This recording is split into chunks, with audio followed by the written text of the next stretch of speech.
Well, this time I'm going to not ask for your help.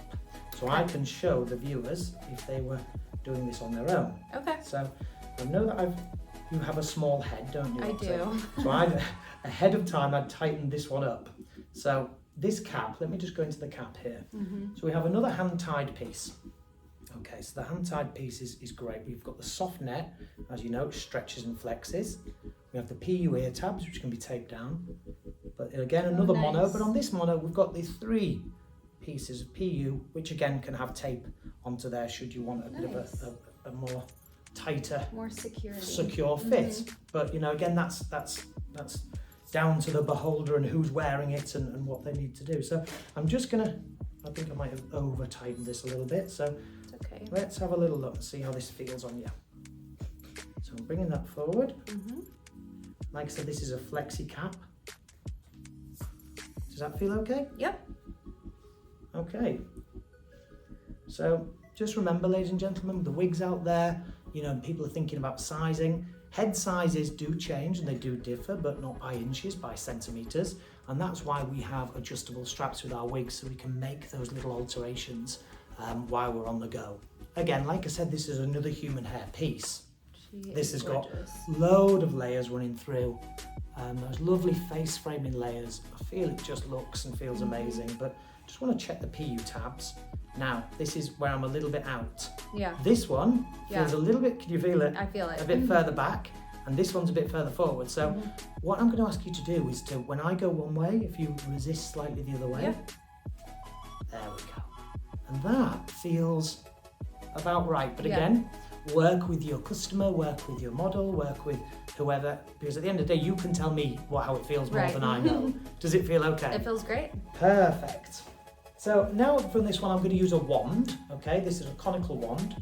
Okay, conical meaning it's in a conical shape. And what I'm going to do is I'm just going to put a few little bits of wave, a few little bits of curl in there.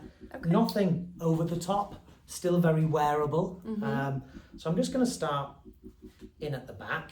And while I'm just starting to put a few of these in the back, I'm just looking at how I'm taking these sections. Now, I don't take these sections like I would necessarily on bio hair. Because you've got a cap underneath there, I don't necessarily try to take the most rigid, straight sections in the world. I don't, because, you know, I kind of think about wigs as more like sculpting sometimes, you know? Yeah. That you're actually like kind of sculpting things and working with weight and shape. And where bio hair can be more section patterns and stuff, but ultimately you want the same kind of look. So just, I'm approaching it as I want it to seem, as I want it to look. So if I want loose, wearable curls, I have to approach them in a loose, wearable manner.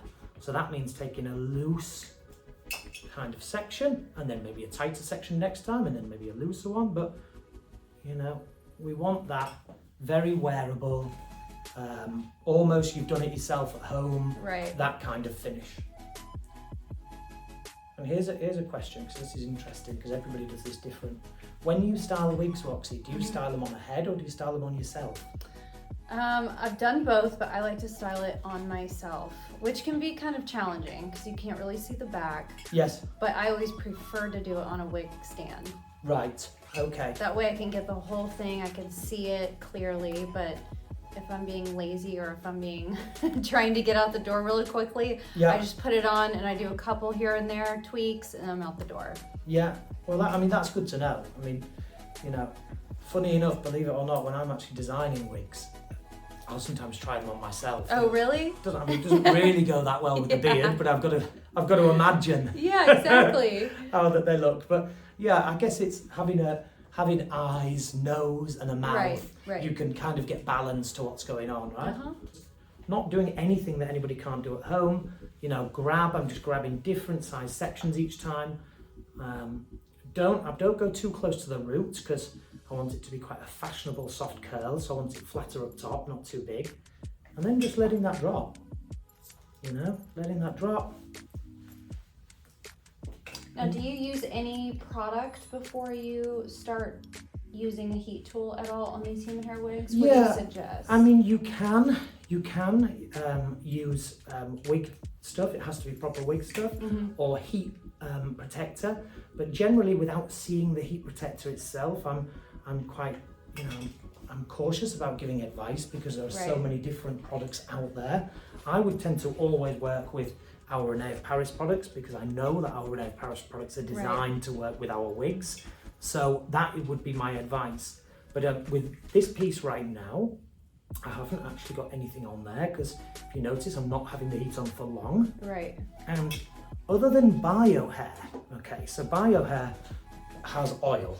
It has natural oils going into the follicle, which then feed down to the hair, hence getting greasy hair. Right. Even though this is human hair, the follicle is not into your scalp. Right. So you're not getting the same amount of oils in there. So if I tongue this now, this is gonna last a lot longer than it would on bio hair. So point being, you're gonna have to use heat a hell of a lot less than you would with your own hair. Yeah, you know, that makes sense. So you're not doing it too much. And generally the lifespan of a wig is how often you wear it, what you do with it, the aftercare. So I would bear those things in mind. But yes, you can, but you don't, where people with the bio hair make daily style, you know, on the daily, heat. You wouldn't do that with a wig because it's just not necessary. Right. So they require a lot less heat, if that makes sense. Yeah, it does. Okay, so what you guys can't see here is I'm just going through this side. Now, I'm going to turn you a little bit closer to me again because I don't want to lean over because I don't really want to burn you today, and I'm sure you don't want that either. And then I'll come round and do the other side for our viewers. So I'm just taking that off. Remember, less is more, not overheating it. Right. If anything, underheating it. I'm leaving some of the ends straight as well, straighter, so we get a different load of texture coming through. Okay. Now you would always suggest, let's say somebody gets this right out of the box, you would recommend them always taking it out, giving it a good shake. Do you recommend them washing it and conditioning it before they style, or can they just style it right out of the box? Right out of the box. Okay. Yeah, I mean, so there used to be, I don't know if it's the same in the States, but a little bit of a joke that people would have if a guy asked a girl out, she'd say, "Oh, I can't go out tonight, I'm washing my hair." You know, like it was a weekly hair wash evening that you have ready, right? Right. But, you know, with wigs, it's not like you would say, right, it's Thursday and that's my wig washing day. Right. Because it, like I said, it doesn't require it. And you might have worn it a lot less one week than the other. So I would say as and when you need it. But certainly you don't need to take these straight out of the box and start washing them straight away. Okay, you know? That's a good point. Yeah, it looks like it's taking the curl really nicely just on that low heat setting. Yeah, exactly. It's taking it really nice. I'm not keeping it on for too long. You know, we've all probably seen the video out there with the young girl who burnt her hair section off by curling it. Oh, yes, I've seen that. I mean, poor girl, but, you know, I think that it probably taught a lot of ladies a very valuable lesson about heat styling, you know. So I'm just getting that little bit of bend throughout the ends.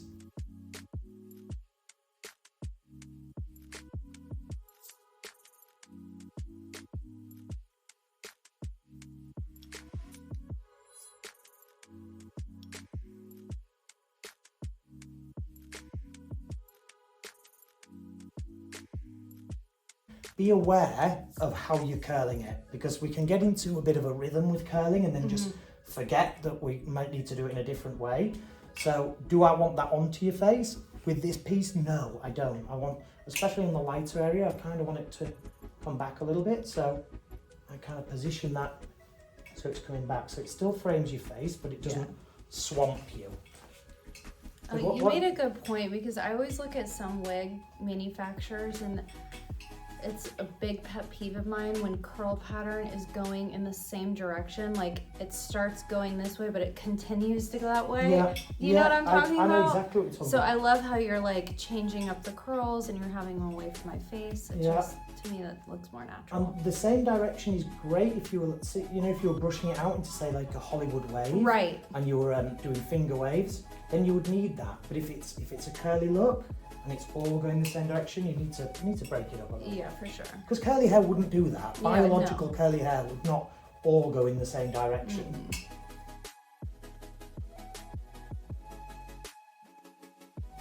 Now, there is something called a cohesive set.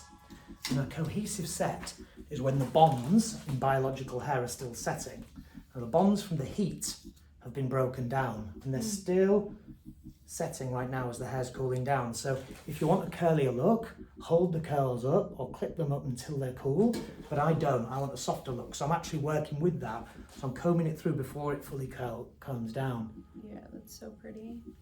And then I'll do the same with this top section because we've only curled the underneath here. But like I said, less is more. I don't know if I'm going to need to overwork this area. So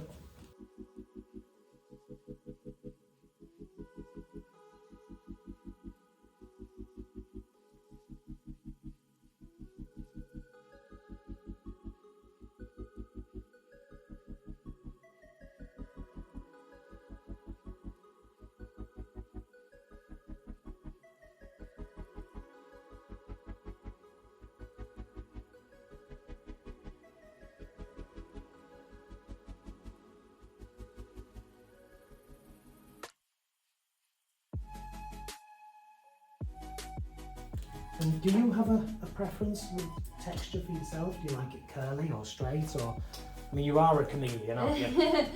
It just depends on my mood that day, honestly, like, and how I'm feeling, and if I have time, like, now that I'm a new mom, so it's very hard for me to, you know, take time for myself these days. Of course. So when I wear my wigs, I like for my wigs to just be right out of the box, have their cut. I don't have to mess with the lace or anything or any wig tape. Like, so I would prefer to not have to style, but obviously I still love to do it. If I'm going out to dinner or something like that, I want to have that versatility. Yeah, So. That's good to know. And congratulations on being a new mom. Thank you. Yes, the life is definitely well, it does. definitely changed. And I mean, there'll be some of our viewers out there that, you know, just kind of want to touch on this a little bit. When you do have a baby, it doesn't happen all the time, but there can be postpartum alopecia as well, and hair loss around these sides. Yep. Have you noticed any of that? I haven't noticed any like splotchy or patchiness, but every time I brush my hair now or in the shower, even if I'm rubbing my fingers through it, clumps of hair just come out. Yeah. So. Yeah. And there's probably some of, you know, the customers out there and our viewers out there that started wearing wigs after having a baby. Yeah. You know, I mean, I have 3 children and my wife's hair's been different every time with each one of our kids. Sometimes amazing, sometimes not. She's lost hair afterwards, sometimes didn't. So I think it's such a hormonal roller coaster, isn't it? It totally is. Yeah.